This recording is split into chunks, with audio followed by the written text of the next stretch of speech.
Hi shalom அனைவருக்கும். இந்த length season இது அநேக கிறிஸ்தவர்களுக்கு ரொம்ப முக்கியமான ஒரு நாட்கள். ஏனென்றால் இந்த 40 நாள் அநேக பேர் உபவாசத்தோடும் தேவனை நோக்கி அவருடைய ஆரம்ப ஊழியங்களை நினைத்து பார்ப்பார்கள். 40 நாள் அவருடைய உபவாசம், அதுக்கு பின்பு அவருடைய ஊழிய பாதைகள், மரணத்துக்கு பின் அவர் உயிரோடு எழும்பின அந்த சம்பவங்கள் எல்லாருமே இதுக்காக ஆயத்தப்படுவாங்க, ரெசரக்ஷன் சண்டேக்காக. ஸோ அதனால் இந்த ஃபர்ஸ்ட் டே ஆஃப் லென்த் நம்ம அப்படியாக கவனிக்கும் பொழுது சம்ஸ்லேருந்து நம்ம அநேக காரியங்களை நம்ம ஒவ்வொரு நாளும் பார்க்க இருக்கிறோம். அலபான்சா சார்பாக இந்த காரியங்களை நம்ம பார்க்கும் பொழுது அநேகருடைய உள்ளம் தேவனோடு கூட நெருங்கி உபவாசத்தில் அவரோடு கூட இணைந்து ஆவியில் அவரோடு கூட நின்று நம்ம பலப்பட போகிறோம். அதனால் இன்றைக்கு முதலாவதாக நம் தேவனை கொஞ்ச நேரம் ஆராதித்து, கண்களை மூடி நம் தேவனை ஆராதித்து கொஞ்ச நேரம் தேவனை மகிமைப்படுத்துவோம். அற்புதமான இந்த தேவன் வாழ்க்கையில் செய்த ஒவ்வொரு காரியங்களுக்கும் நன்றி செலுத்துவோம். அவர் நம்முடைய பிரதான ஆசாரியராய் இருக்கிறார், நம்மளை கவனிக்கிறவராய் இருக்கிறார், நம்மளை பாதுகாக்கிறவராய் இருக்கிறார், நம்மளை அரவணைக்கிறவராய் இருக்கிறார். அவர் நமக்குள்ளே இருக்கும் பொழுது அநேக காரியங்களை நமக்கு காண்பிப்பார், கற்றுக் கொடுப்பார், வழி நடத்துவார். Thank you Jesus. நம் தேவனை நோக்கி பிரியாய் நம் ஆராதிக்க இருக்கிறோம். Just prepare your heart. Just give him your heart. பிரதான ஆசாரியரே, பரிசுத்த ஆண்டவரே, ஜீவனுள்ள தேவன் நீரே, உம்மை போல் வேறு தேவனில்லையே. பிரதான ஆசாரியரே, கிருபை நிறைந்தவரே, துதி ஸ்தோத்திர பலிகள் நாள்தோறும் பாடிடுவே. ஜபத்தில் நான் தரித்திருப்பேன், பாடலில் உம்மை கனம் செய்வேன்.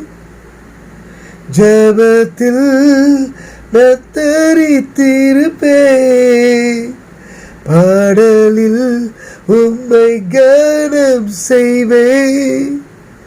உந்தன் இதயத்தில் வாசம் செய்ய துதி மூலம் நான் நுழைந்திடுவேன். உந்தன் இதயத்தில் வாசம் செய்ய துதி மூலம் நான் நுழைந்திடுவேன். பிரதான ஆசாரியரே, பரிசுத்த ஆண்டவரே, ஜீவனுள்ள தேவன் நீரே, உம்மை போல் வேறு தேவனில்லையே. பிரதான ஆசாரியரே, கிருபை நிறைந்தவரே, துதி ஸ்தோத்திர பலிகள் நாள்தோறும் பாடிடுவே, நாள்தோறும் பாடிடுவே. பிதாவே ஸ்தோத்தரிக்கிறோம். இந்த நாளில் ஆண்டவரே, படிக்க போற இந்த வசனமும் கேட்க போறமுடைய வார்த்தையும் எங்களோடு கூட பேசுவதாக எங்களை பலப்படுத்தும், உற்சாகப்படுத்தும். இயேசுவின் நாமத்தில் ஜெபிக்கிறோம். ஆமென், ஆமென். நம் சங்கீதம் 41 அங்க இருக்கிற சில வசனங்களை நம்ம பார்க்க போகிறோம். 1வது வசனத்திலிருந்து 13வது வசனம் வரைக்கும் சில காரியங்களை போட்டிருக்கிறது. ஆங்கிலத்தில் தமிழில் வாசிக்கிறேன். I'll read in English and Tamil. Blessed is he who considers the poor. The Lord will deliver him in time of trouble. வசனம் சொல்லுகிறது இப்படியாக, யாரெல்லாமே ஏழைகளை நினைக்கிறார்களோ அவர்களை கர்த்தர் காப்பாற்றுவார். கர்த்தர் கண்காணிக்கிறவர், நம்மை காப்பாற்றுகிறவர். ஆனால் நம்முடைய ஒரே ஒரு வேலை ஏழைகளுடைய தேவைகளை சந்திப்பது, அவர்களை காப்பது என்று ஆண்டவருடைய வசனம் சொல்கிறது.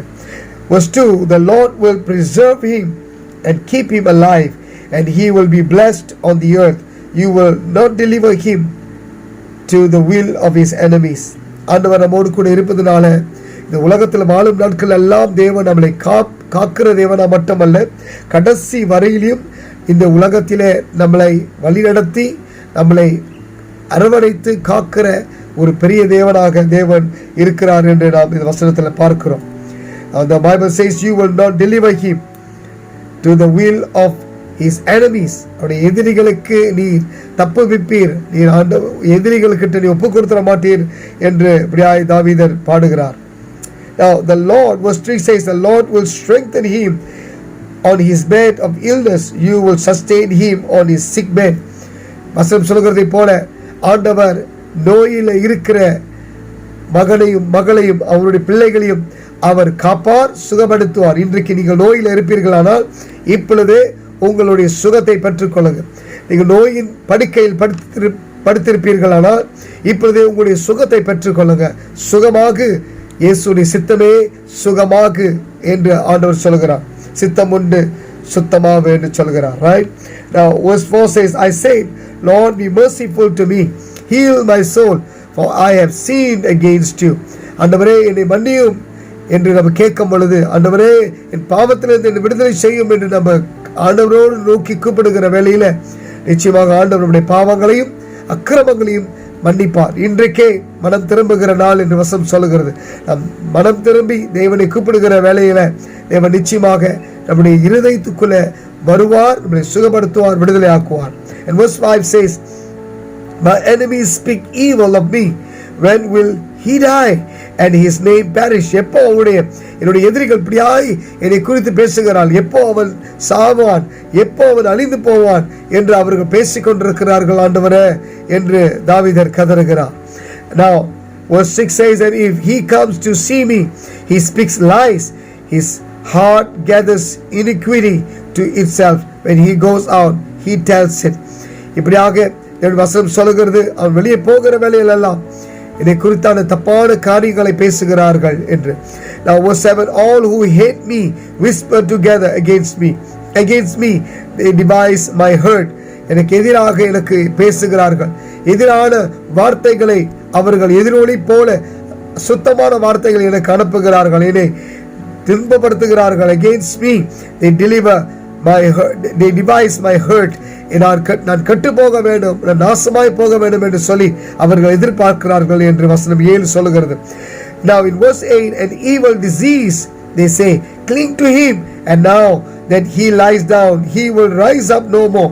சிலர் இப்படியாய் ஜெபிக்கிறார்களாம், இவன் கடைசி வரைக்கும் ஒரு பயங்கரமான ஒரு அசுத்த நோய் அவன் மேல வரட்டும், அப்படியாய் அவன் நோயாளியாய் மாறி அவன் செத்து போகட்டும் அப்படி என்று சொல்லி சிலர் சபிக்கிறார்கள் அப்படின்னு சொல்லி தாவீதர் ஜெபம் பண்ணுகிறார். Now even for you my friends, people may come against you. உங்களுக்கு எதிராய் ஜனங்கள் எழும்பலாம், உங்களுக்கு எதிராய் வார்த்தைகளை பேசலாம். உங்களுக்கும் எனக்கும் எதிராக தேவனுடைய பிள்ளைகளுக்கு எதிராக வார்த்தைகளை நாம் அவர்கள் பேசலாம், எதிராளி பேசலாம். நீங்கள் அழிந்து போக வேண்டும், நோயில செத்து போக வேண்டும், கொடூரமான ஒரு விபத்து நடக்கணும் என்று சொல்லி எது வேணுமாலும் பேசலாம். ஆனா வசனத்தில் போடப்பட்டிருக்கிறது தேவன் நம்மளை காப்பார் என்று. Verse 9 says, even my own familiar friend in whom I trusted, who are my brain, has lifted up his feet or his heel against me. நான் நம்பின என்னுடைய சகோதரன், நான் நம்பின என்னுடைய சிநேகிதன், நான் நம்பின என்னுடைய நண்பன் இன்றைக்கு துரோகியாய் மாறி எனக்கு எதிராய் பேசிக் கொண்டிருக்கிறார். அப்படியாய் அவன் என்னை கைப்பிடிப்பான் என்று நினைத்தேன், ஆனாலும் காலமாறி விட்டு போகிறான் என்ற ஒரு சூழ்நிலையிலே தாவீதர் கதறுகிறார். அதே போலதான் இன்றைக்கு அநேக பேர் இங்கு இருப்போம். நீங்க நம்பினவர்கள் உங்களை விட்டு விலகி இருப்பார்கள். உங்களுடைய குடும்பத்தார், சொந்தக்காரர்கள், உங்களுடைய நண்பர்கள், நெருங்கின உங்களுடைய சிநேகிதன் உங்களை இன்றைக்கு மறந்துவிட்டு ஏதோ ஒரு காரியத்தை உங்களோடு கூட ஏதோ ஒரு பிரச்சனையினால விலகி இருக்கலாம், இல்லை ஏதோ நடந்தது என்று தெரியாமலே அவர்கள் விலகி போயிருக்கலாம். உங்களை குறித்து தப்பான செய்திகளை வெளியே பரப்பிக் கொண்டு இருக்கலாம். அதேதான் தாவீதருக்கு நடந்தது. ஆனால் தாவீதர் அவர் அவர்களை பார்த்து ஒன்றும் சொல்லவில்லை, தேவனை பார்த்து அவர் ஜெபிக்கிறார். அதே போல ஜெப வீரர்களாய் மாறுங்கள், ஜெபிப்போம். இந்த நாட்களில் நாம் ஜெபிக்கும் பொழுது எல்லாவற்றையும் கர்த்தர் காத்துக்கொள்வார். David continues to pray, but you Lord was dead, but you O Lord be merciful to me and raise me up that I may repay them. ஆண்டவரே என்னை மீண்டுமாய் எழுப்பும். அவருக்கு எதிராய் ஆண்டவரே ஏதாவது ஒன்று செய்ய வேண்டும் என்று சொல்லி அவர் ஜெபிக்கிறார். அவர் ஒரு போர் வீரன் அல்லவா, அப்படியாய் செய்தார். அன்றைக்கு போரில் அவர் முன்னின்று அவர் போய் அநேகரை அவர் வென்றார் என்று வசனம் சொல்லுகிறது. வாரினால் வென்றார். ஆனால் இன்றைக்கு உங்களுடைய வார் என்னுடைய வாள் என்னவென்றால், என்னுடைய வார் உங்களுடைய வார், உங்களுடைய பட்டயம் என்னுடைய பட்டயம் ஒன்றுமில்லைங்க. நீங்கள் எதிரிக்கு எதிர்ப்பாய் செய்ய வேண்டும் என்றால் தேவனுடைய வசனத்தை படிப்போம், வசனத்தின் படி ஜெபிப்போம், தேவன் எல்லாவற்றையும் பார்த்துக்கொள்வோம் என்று அவர் சொல்கிறார். யுத்தம் என்னுடையது என்று சொல்லுகிறார். யுத்தம் என்னுடையது என்று கருத்து சொல்லும் பொழுது ஜெயம் நிச்சயமாய் நம்மளுடையதாக இருக்கும். அவர் எல்லாவற்றையும் பார்த்துக் கொள்வார். விடுவோம், நாம் பயப்பட வேண்டாம். நாம் தேவன் அண்டை கதறுவோம், தேவன் அண்டை ஜெபிப்போம். மனம் திரும்பி அவரை கூப்பிடுகிற வேளையில் நம்மை காக்கிற தேவனாய் கர்த்தர் இருக்கிறார். But you O Lord be merciful. 10வது வசனம் சொல்வதை போல, ஆண்டவரே நீர் எனக்கு இரக்கமாயிரும். இன்றைக்கு உங்களுடைய ஜெபம் மாறட்டும். ஆண்டவரே சேர்ந்து சொல்லுங்க, ஆண்டவரே நீர் எனக்கு இரக்கமாயிரும், என்னை காத்துக்கொள்ளும், என்னை வழி நடத்தும், என்னை அபிஷேகியும், என்னை சுற்றியும் உம்முடைய தூதர்களின் வேலியை போடும். ஆண்டவரே pray this way that God protects you. ஆண்டவர் உங்களை காத்துக் கொள்வார் என்று ஜெபிங்க. அவர்கள் என்ன சொன்னாலும் பரவாயில்லை. Verse 11 says, by these I know that you are well pleased with me because my enemies does not triumph over me. என் எதிரிகள் ஜெயிக்க மாட்டார்கள் ஆண்டவரே, என் எதிரிகள் தோத்து போவார்கள். அதனால நான் விசுவாசிக்கிறேன், நீர் என்னோடு கூட இருக்கிறீர் என்று அப்படியே தாவீது சொல்கிறார். David is saying that Lord I believe that you are with me because you have given me the victory, because the enemy or the devil has no power to triumph over me. என் மேல எதிரியானவன் பிசாசானவன் இல்லை, என்னை எதிரி என்று நினைத்த ஜனங்கள் அவர்கள் ஜெயிக்க மாட்டார்கள், அவர்கள் வென்று போக மாட்டார்கள். என வெல்லுகிறவர்கள் நாம் தான். யுத்தம் தேவனுடையது, வெற்றி நம்மளுடையது. ஆமென். Now the verse says, verse 12, as for me you uphold me in my integrity, amen, and set me before your face forever. ஆண்டவரே என்னை காக்கிற காரணம் ஆண்டவர் தெரியுமா? உங்களுடைய உண்மைத்துவம். நீங்கள் தேவனுக்கு உண்மையாயிருங்க, சத்தியத்தை சத்தியமாய் பேசுங்க, நியாயத்தை நியாயமாய் செய்யுங்க. அப்பொழுது தேவன் உங்களுடைய இன்டெகிரிட்டியை பார்த்து ஆண்டவர் உங்களை ஆசீர்வதிப்பார், என்னை ஆசீர்வதிப்பார். Keep the integrity in your heart, that the Lord will protect you and bless you and keep you safe because he loves the righteous ones. நீதிமான்களை கர்த்தர் நேசிக்கிறார். The last verse, blessed be the Lord God of Israel from everlasting to everlasting. கைகளை உயர்த்தி கொஞ்ச நேரம், ஆண்டவரே நீர் துதிக்கப்பட வேண்டும், நீர் போற்றப்பட வேண்டும், ஆண்டவரே நீரே மகிமைப்பட வேண்டும். God blessed are you Lord, God be glorified, be magnified, Lord God of Israel. இஸ்ரவேல் தேவனே நீர் பெரியவர், நீ மகத்துவர், நீர் அற்புதர், எங்கள் வாழ்க்கையில அதிசயங்களை செய்கிற தேவன். உடைய நாமம் மட்டுமே என்றென்றைக்கும் உயர்த்தப்பட்டு இருக்கட்டும். Let your name be glorified forever and ever and ever and for everlasting to everlasting. Be glorified Lord, in Jesus name. Amen. Amen. Amen. God bless you all. Have a nice day. Have a good day. நல்ல நாட்கள். இந்த நாட்கள்ல இருந்து தொடர்ந்து ஆண்டவரை தேடுவோம், நெருங்குவோம். ஆண்டவர் நிச்சயமா உங்களோடு கூட இருப்பார். பெரிய காரியங்களை நீங்கள் சாதிப்பீர்கள் இந்த வருஷம். God bless you all. Shalom.